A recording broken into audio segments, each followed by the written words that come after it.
Instead of discarding what we already have in the kitchen, sometimes there's a way to repurpose it, if you will. So grab that bag of brown sugar or that brick of brown sugar and let's head over to the Mr. Food Test Kitchen.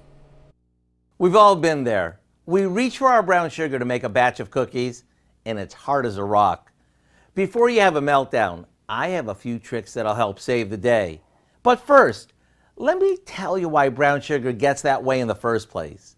You see, what makes brown sugar is that it contains molasses. When the moisture in the molasses evaporates, it becomes hard.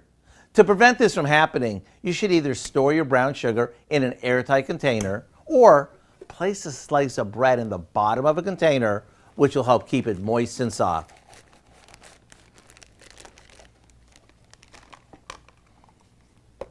If it does become hard, place your brown sugar inside a microwavable bowl with a damp paper towel over it and microwave it for about 20 seconds.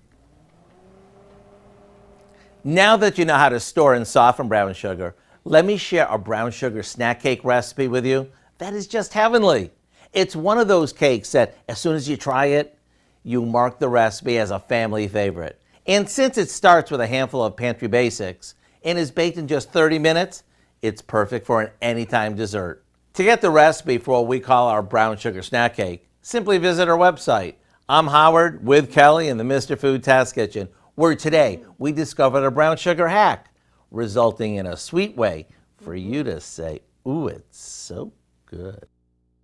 I'm gonna have to try that. You can find this recipe along with a lot more good food from the Mr. Food Test Kitchen online.